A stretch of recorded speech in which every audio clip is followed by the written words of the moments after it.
We will take the first question from Jay Anderson with Cageside Press. Hey, thanks very much. And Jordan, welcome back, first of all. I'm just wondering if you can give us an idea of what training camp has been like for you during the pandemic. I know a lot of fighters have, had trouble finding training partners or not able to go to their gyms. What have things been like for you?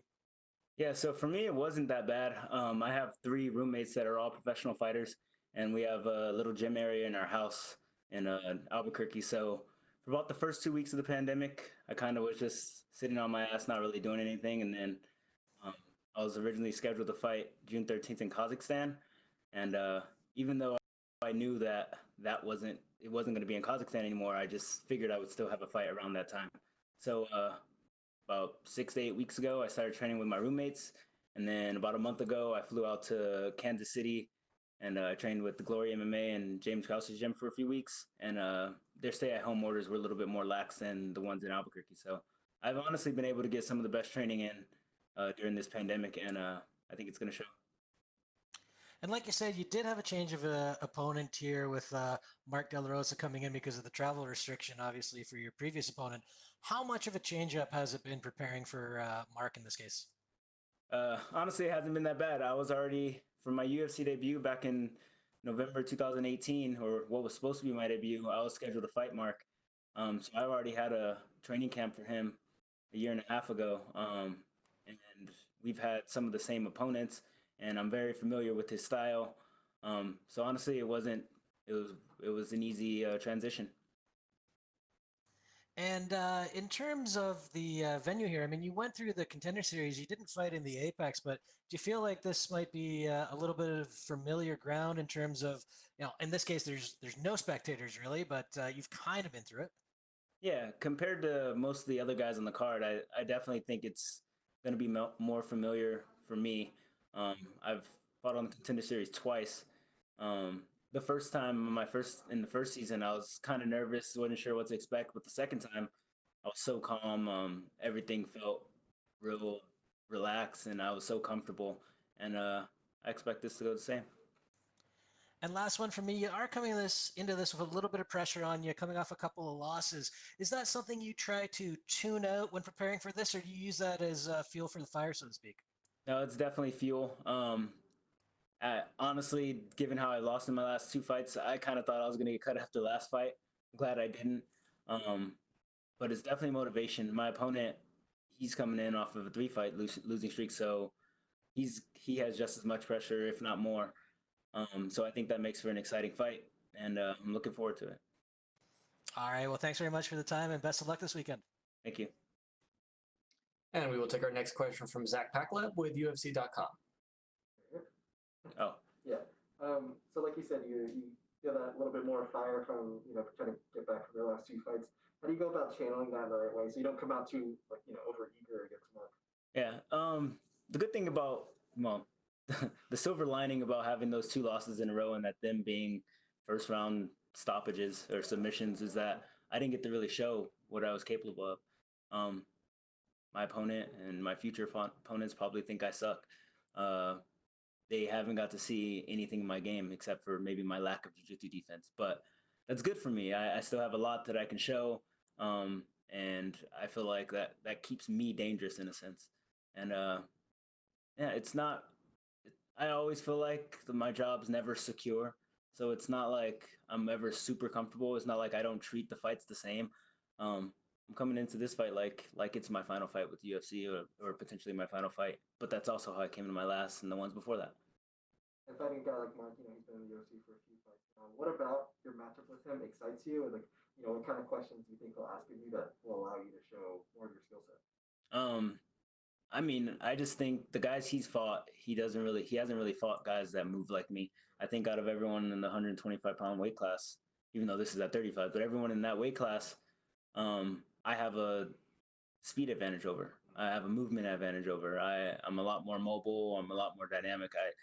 I get in and out, and he hasn't fought anyone like that. He kind of fights the opposite. He'll pressure and kind of like bite down and throw. He has good jiu-jitsu, not so great wrestling. I'm strong in my wrestling. It doesn't seem like he has much power, but he's tough. He's willing to take a shot, to give a few. But I think where my strengths are. If I want to take him to the ground, I can. And if I want to keep it on the feet and frustrate him, I think I could do that too. Like you said, you guys are two basically flyweights fighting at bantam. Is there any kind of like physical luxury that comes with not having to cut that extra weight that you think you'll be able to feel in this fight? Maybe not so much physical luxury. Well, like on a Thursday before a weigh-in, I usually wouldn't be feeling this good. Physically, it's not too much of a advantage. I always felt good on fight night at 25s. I think I do the weight cut the right way. I think I haven't. There hasn't been a day or a UFC fight yet where I felt like shit on fight night. But the psychological aspect of it, usually I come into fight week excited for the fight, but dreading the 4 days leading up to it, cutting weight. And so I've had none of that burden this week, and that's a huge just happiness and psychological unburdenment that I don't have this time. And last one for me, I saw on Instagram you posted you were playing Red Hot Chili Peppers on piano. Like, is that something you picked up during lockdown, or have you been trying to learn piano before that? No, this is definitely something I picked up during the quarantine. My girlfriend's been playing since she was like 4 years old, and so, but she didn't have a keyboard at her place, and I was basically staying with her. So I'm like, I'm gonna buy a keyboard.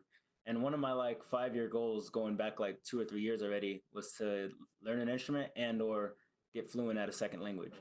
And so I've been practicing maybe 2 or 3 hours a day since I've gotten the keyboard. And so this is one of the steps of me just getting better at something else. I get you. You got the Red Hot Chili Peppers down. Is there another song you have in the process? I don't have that many songs down. In fact, I don't know and memorize them, but I can read music now, which is kind of cool. And so any song that has relatively easy notes to read, I can probably play. It's like a what's another language in itself. Yeah, it's true. Yeah, that's all I have. Cool, thank you. Good stuff. And we will take our next question from Mike Heck with MMA Fighting. Hey, Jordan, how's it going? One question I did have, and you did allude to it earlier, you training with James Krause and everybody over at Glory MMA. What was that experience like for you, and what were some of the different tools and different things you can implement in your game that you picked up over there? It was great. I think a lot of the times it's just good to kind of get out of your same environment that you've been in for the past few years and just get some new bodies, get a different mind, pick their brain a little bit and get some of their techniques and also their mindset on how they approach the game. And it's also kind of cool to get it from somebody who's in the UFC and somebody who's doing it. Aside from that, it's a bunch of like-minded folks that are trying to work hard and trying to make the most out of a bad situation in the pandemic. It was cool because I think about the third day I got there, their stay-at-home order was lifted, and I was able to train at the gym with a bunch of guys. There was a bunch of guys in there twice a day, and we were all getting good work in. And so I think that was really good for me because back home in Albuquerque, the gyms didn't open up to another 2 to 3 weeks later. With the piano thing, last question for me, sometimes you need a little bit of a distraction, something else that you need to pick up on to sort of take away from fighting. Sometimes you need a little bit of a break from that. Do you feel like this is something that has sort of assisted you in that to take the pressure off this fight and just the sport in general?